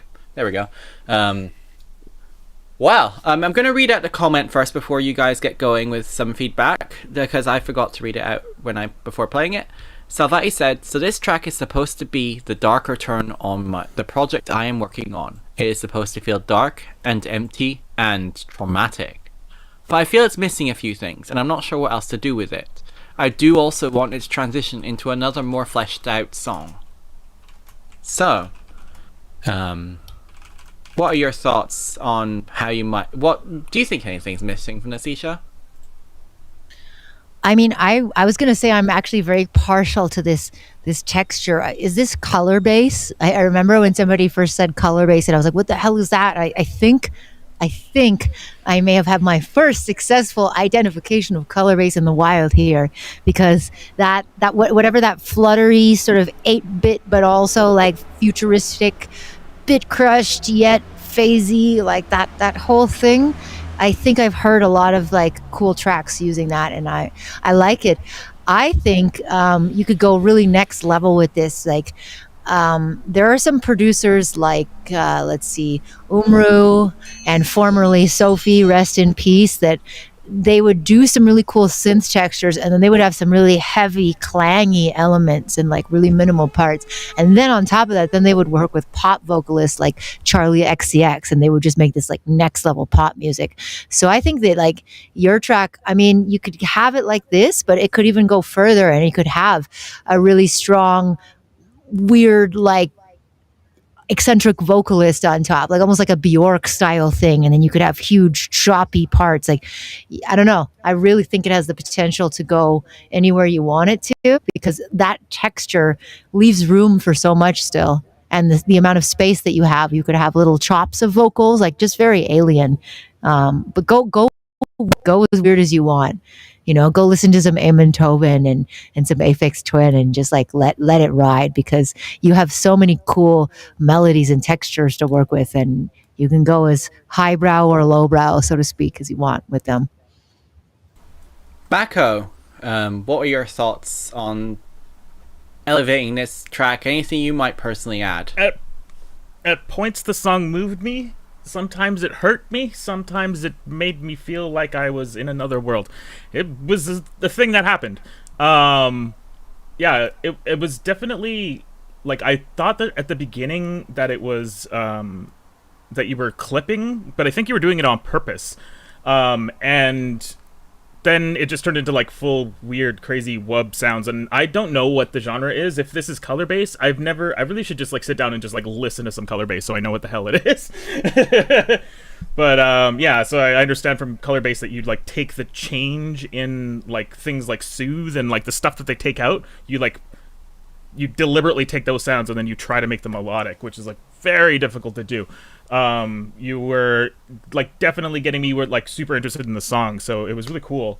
I don't know what to suggest for it, but like, man, you do you, man. I mean, yeah, I'm obviously, without hearing the connection to the other song that it's meant to be behind in the like sequence of playback on the album or whatever it is you're working on. The outro, I don't have a huge amount to comment on there, but I mean,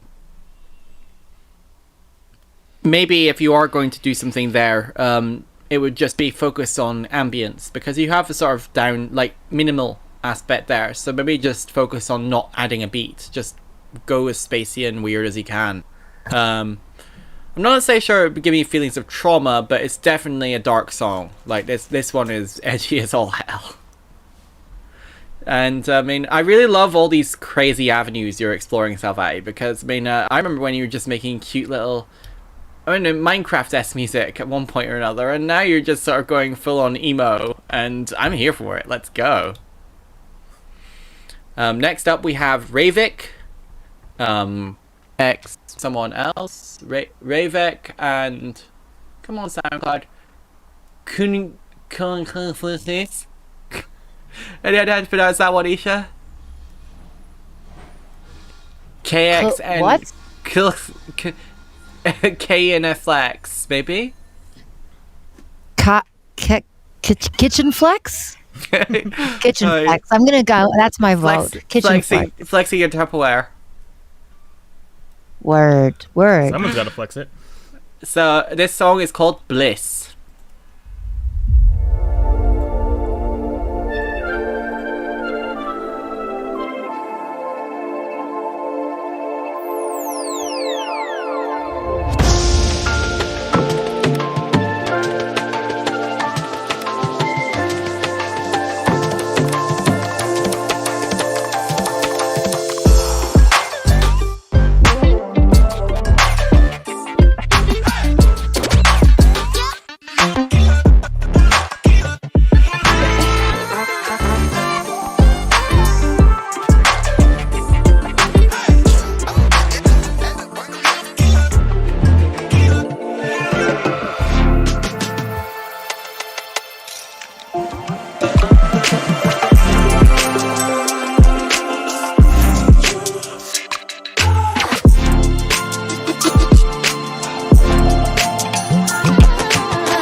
So that was a bop.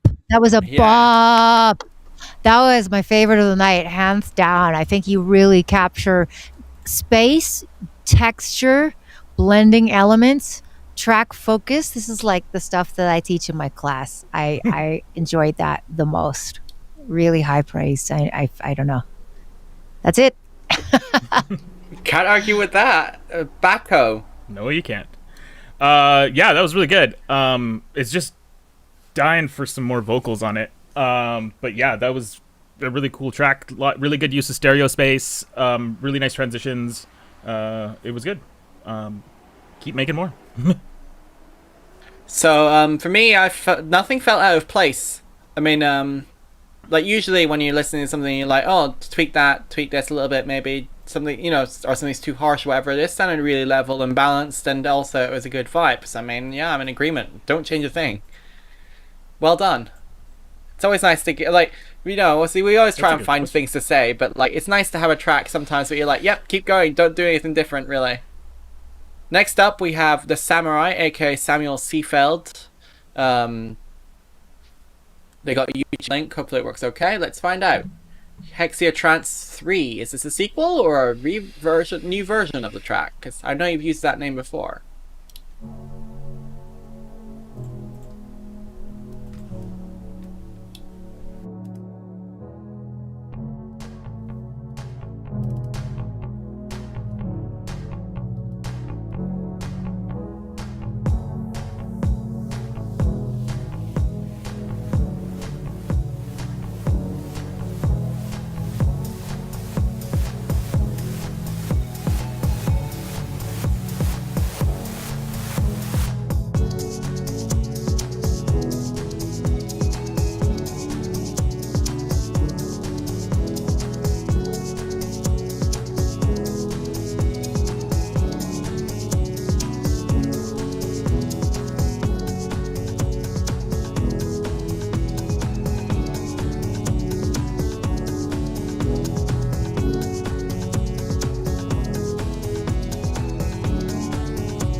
So this is definitely a new version of this. Like it's a track we've heard before on Feedback and Friends. Slightly upgraded. There's some changes here, for example, with these kicks. I can definitely hear that's different. I want to go last for this one.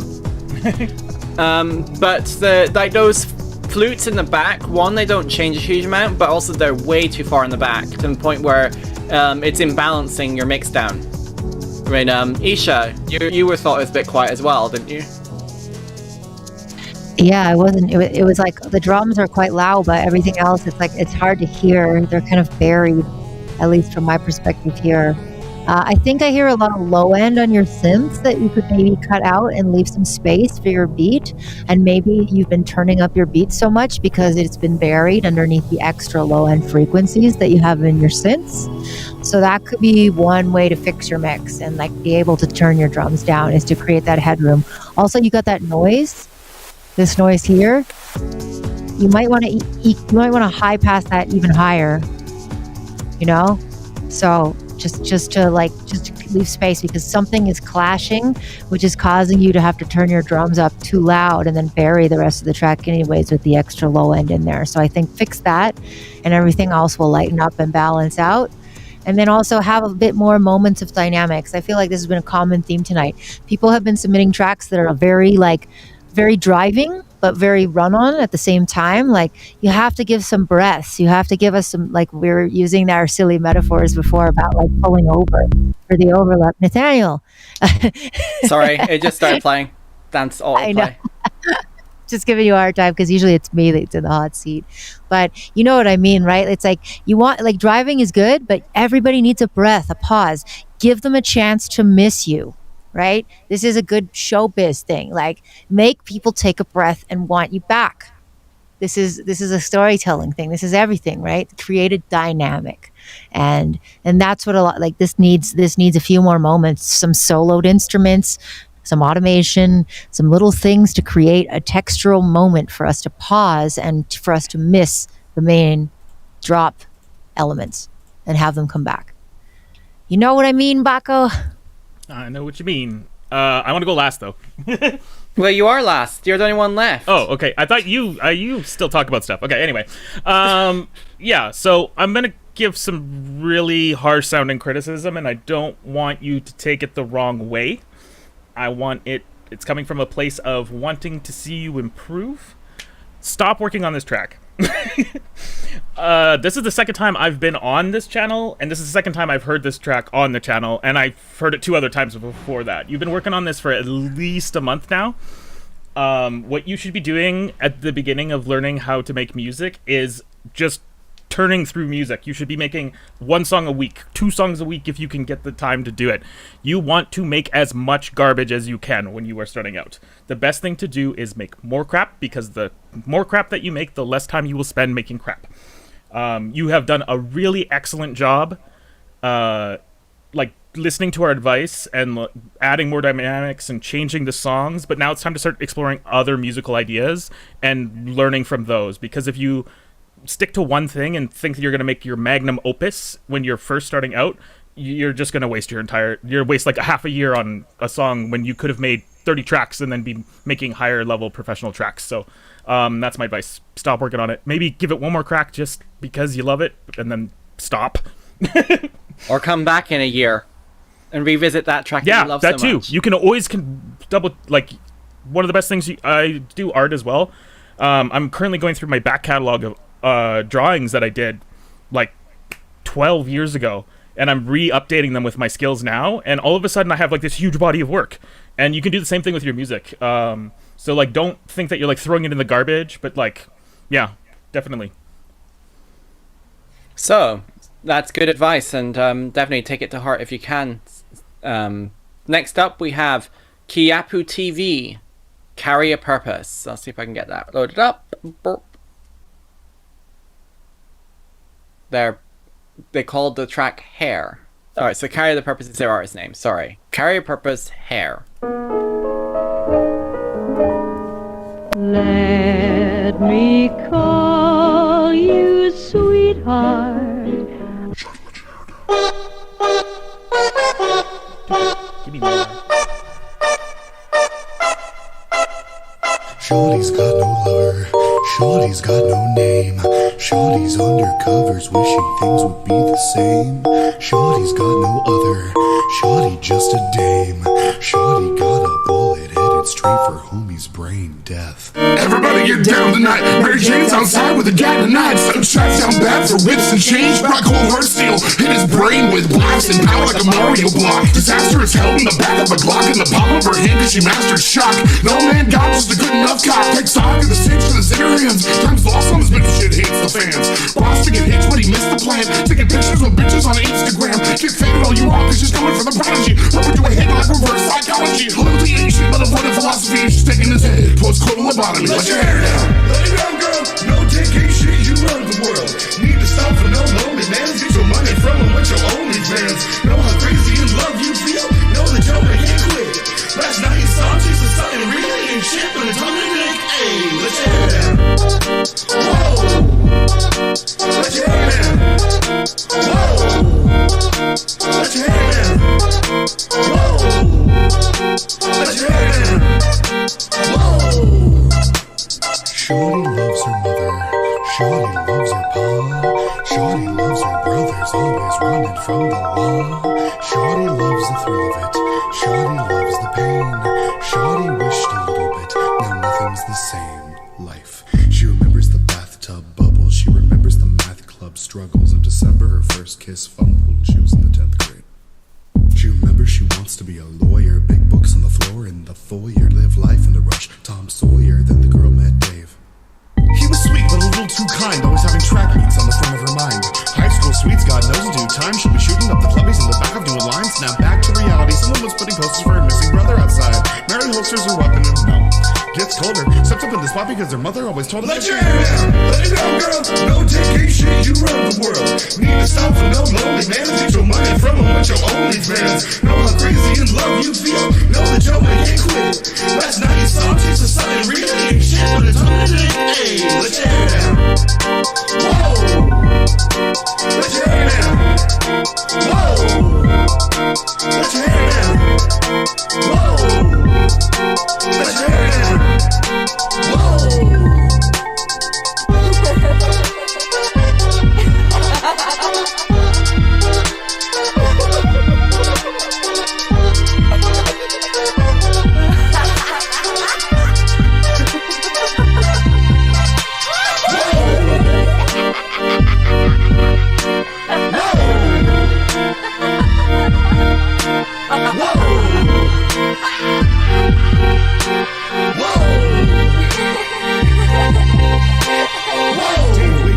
Sweat. His illicit missus isn't home yet, and his Mary Jane sleeping oh so sweet on his deathbed. He's getting cold feet, just a track star, he's no match for her. He's in a panic, his death of a bachelor's been a long time down a long line, but he doesn't want to tie the knot, he thinks to himself. Maybe if he went out clubbing, he could remind himself he's got a home with something to look forward to, but he knows his past called self-destruct to blow it out your ass. He wants it all done, so he grabs his keys, leaves the door open, sex on the breeze, doesn't want this life and wants to end it quick. Wouldn't it be easy if he posted a pic? Let me call you sweetheart. What? I'm in love with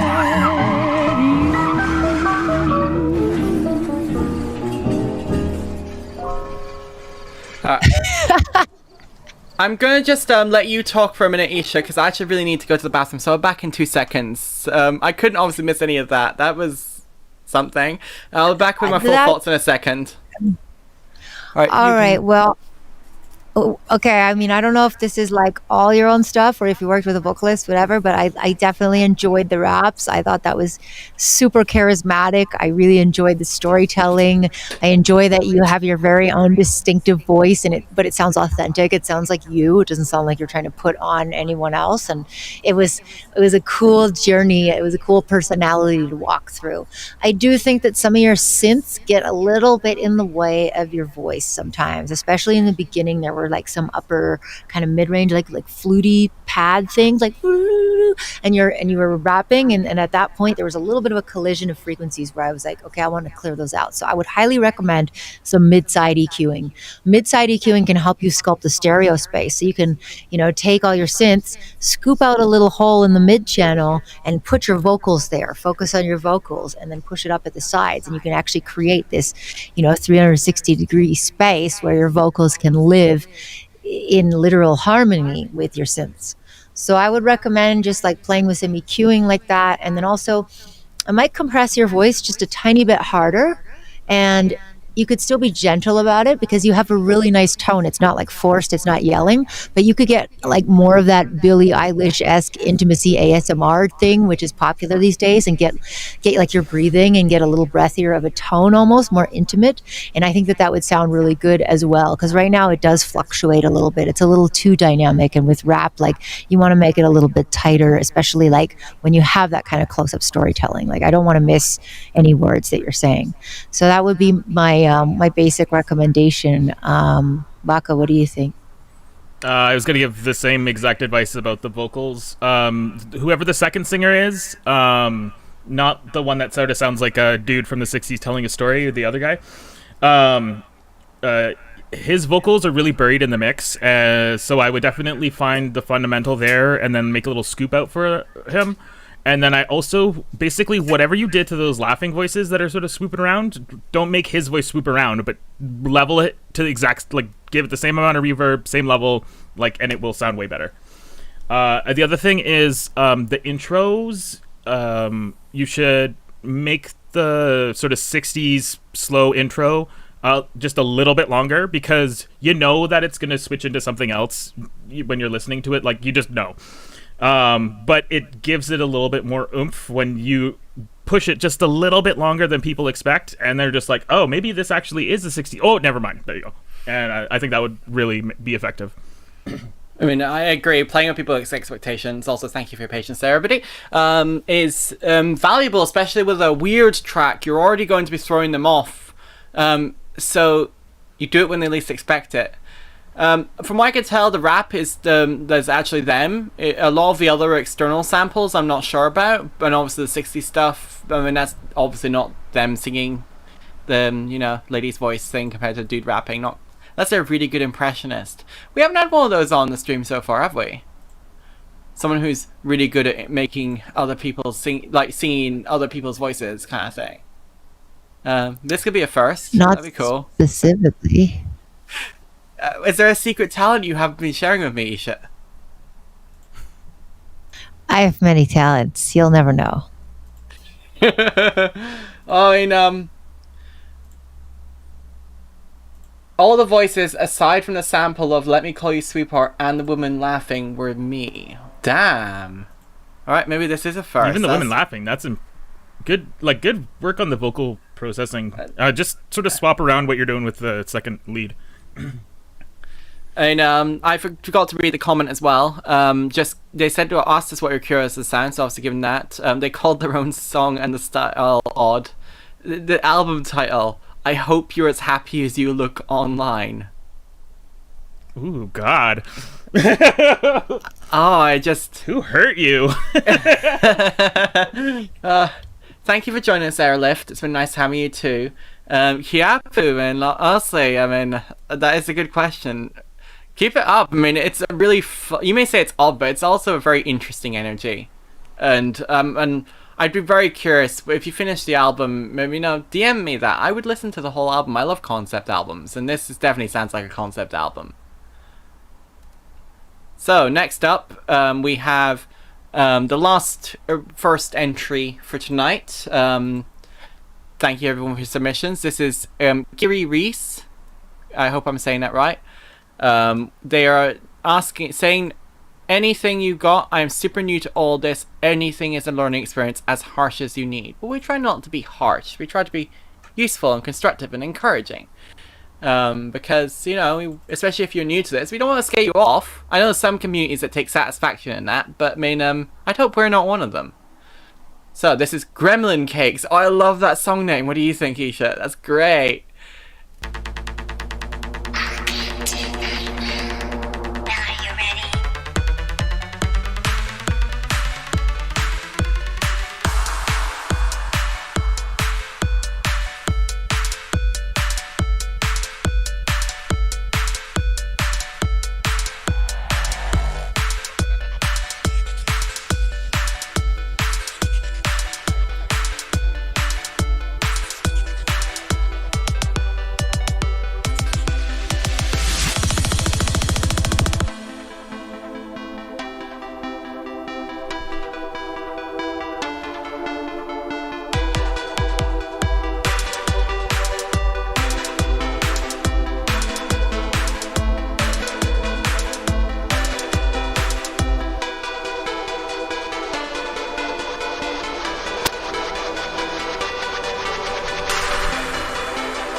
So that was Gremlin Cakes by Kyria Reese or Kyria Flurry. All these people with slightly different variations on their names as their usernames and artist names, and I lose track so easily sometimes when they do that. This felt very trancy, I think, in intention, with those ARPs being very super sawy, and well, it was just lots of ARPs stacked together with a few drums in the middle. So I mean, as far as trancy stuff, if that was what your goal was, well, one, you're going to need a rolling bass line. I think that's the next place to look at, which, lucky enough, is another ARP. So you can use the same stuff you've been practicing with already, but try and make a bass line that way. And the other thing was your kick and your snare. They're fine generally, maybe a bit loud in comparison to everything else, and especially once you add a bass, you may find that a bit tricky to level out between them. But you also probably need some hats. So it's like you've got your kick and your snare going,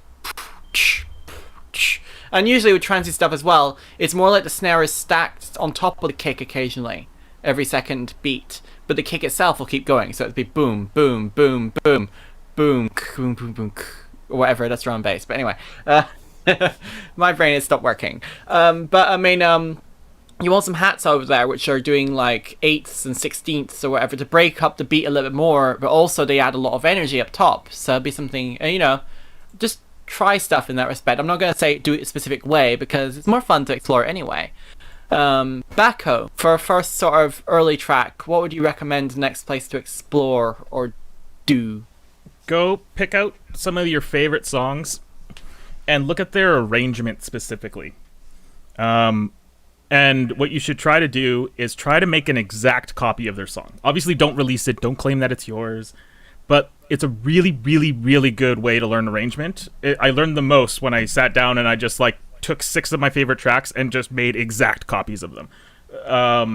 I mean, the first couple weren't that great, but as I kept going, I got more and more into it, and I got more and more. I learned more and more tricks about how to make things sound the way that I wanted them to. But yeah, so you really need to look at arrangement because you are building up into a drop, and then there's nothing.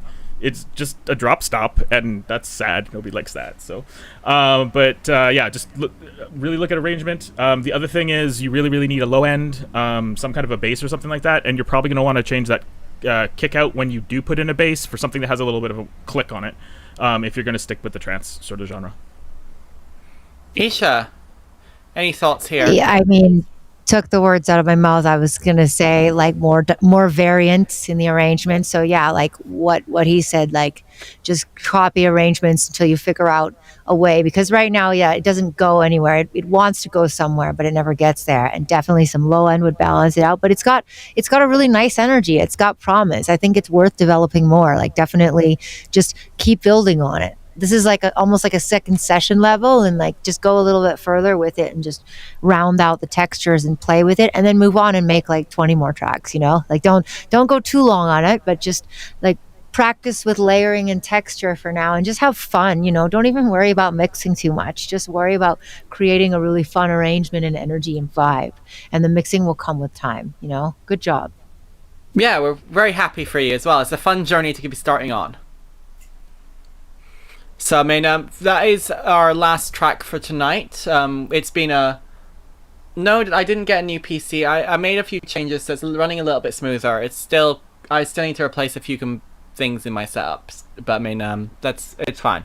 Humanization, I mean, yeah, that's something to look into. There are different ways you can do it as well. I mean, some DAWs come with something called audio to MIDI, which means you can hum things in, and it will try and convert that into MIDI notes, which then are inherently human because it's you doing them.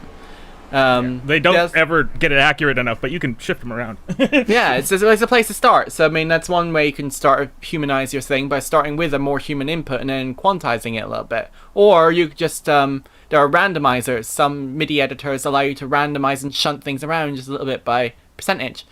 But I wouldn't worry and start clicking. But I wouldn't worry about any of that right this moment, because it's nitty-gritty detail that doesn't necessarily help you learn as much individually. Yeah.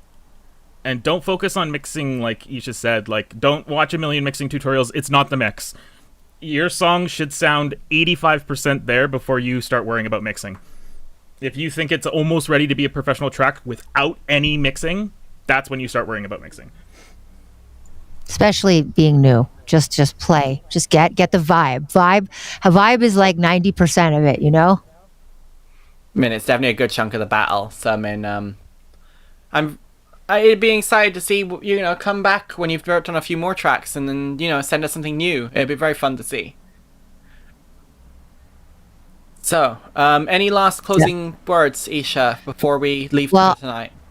Yeah, super thanks to you, Natty, for hosting this week. Again, I had a computer accident, so this computer is struggling as it is to just host my own video feed. So I'm grateful, and I love doing this with you, and I'm excited for our next couple of events.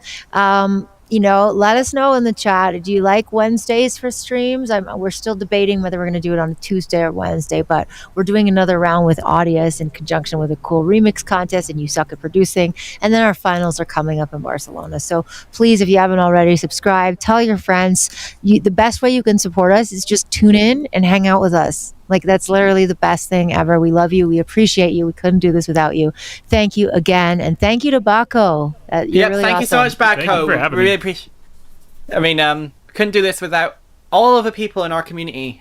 Both the people who come on and the people who hang out and submit and all of that stuff. And, you know, share clips and things. The Twitch has lots of clips on here as well. I mean, we make some more occasionally, or you guys make some, and, you know, spread them around, spread the word. It's all important to the growth of this channel and making sure that we can actually keep bringing people on and making it more fun for everybody. We've got lots of other types of content planned as well in the future, and, you know, your support makes it happen. So, yeah, thank you very much for having me on. I always appreciate the offer. It's super fun. This is my favorite feedback stream. I watch like 6 of them now. This was the first. Everyone else is copying you, including me. Yeah, thanks for having me on. If anybody ever has any questions, needs any help with a mix, I also do lots of art, and I'm starting to get into game design now. So yeah, if you ever have a question or want to just shoot the shit, fire me a message. You can always find me at BAKOBIIBIZO on all social media as well as .com. So thanks. Also, while she had to bail due to real life commitments, thanks as well to LACONY for coming on earlier this evening. It was really appreciated. And check her out on SoundCloud as well. Shall we sing to them, Natty? Let's sing to them. Thank you, everybody, so much. And have a good night. No,